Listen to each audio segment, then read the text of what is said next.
Kulamadii xiisaha badnaa maalintii koowaad ee Premier League ayaa soo dhamaaday. Kulankii ugu horeeyay doornimada la ciyaaray Chelsea ayaa 3 gool kaga adkaatay kooxda West Ham. Kulan xiiso badnaa. Chelsea 3 gool ay ku garaacday West Ham ciyaar ka dhacday London Stadium. Wuxuu ahaa kulan fiican ayuu yiri tababare Enzo Maresca. Natiijo fiican in shabaqeen ilaashino waxay ahayd muhiim ah ayuu yiri macalinka kooxda. Ciyaarta kadib waxaa jira waxyaabo badan oo ay tahay inaan iska saxno, laakiin waan fiicnaan doonaa kulamada kale.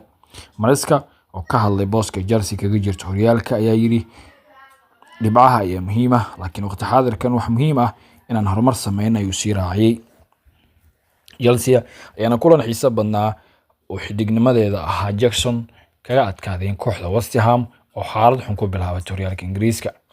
Kulamadii kale galabta la ciyaaray ayaa ahaa kuwo kale oo xiiso badnaa. Liverpool Reds ayaa ku soo laabatay wadadii guulaha Premier League iyagoo garaacay kooxda Bournemouth ayaa si dardar ku bilaabatay ciyaarta iyagoo Liverpool ku qaaday weerar halis ah.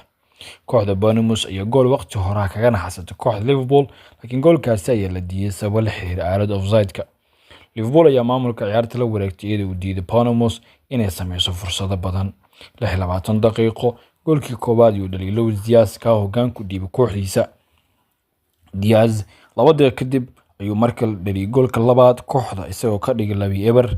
Xidiga Darwin Núñez ayaa 37 daqiiqo dhaliyay goolka saddexaad ee kooxdiisa. Sida ayuu ku soo dhamaaday kulankii Liverpool ee gool xalay ka gaartay kooxda Bournemouth iskana dhaqday ceebtii ka soo gaartay Nottingham Forest toddobaadkii hore.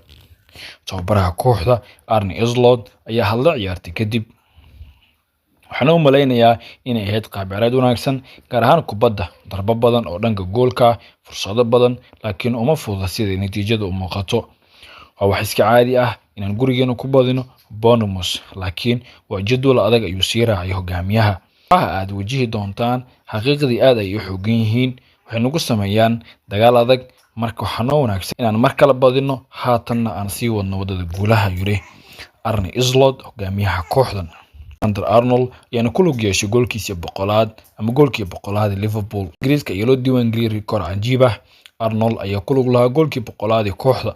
Arnold ayaa dhaliyay 19 gool halka caawiyo ka noqday 81 gool kulamada kooxdiisa ciyaartay. Kulamadii kale ee ugu dambeeyay Manchester ayaa barbaraniyay jable kala kulantay kooxda Crystal Palace. United ayaa u baahneyd inay sii wado guulaha Premier League, wuxuuna Ten Hag ku soo galay shaxdiisa ugu adkeyd. Laakiin Ten Hag kooxdiisa ayaa maamulaysa isla markaana sameynaysa fursado wax ku ool ah, laakiin uma suuragelin inay gool u bedelaan. Palace ayaa dhinaceeda helaysay fursado badan.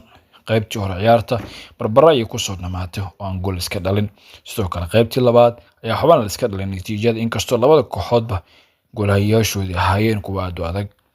Waxa barbara gool la'aan ku dhamaaday kulanka iyadoo labada kooxood ay ku kala baxeen in dhibcaha ay qaybsadaan.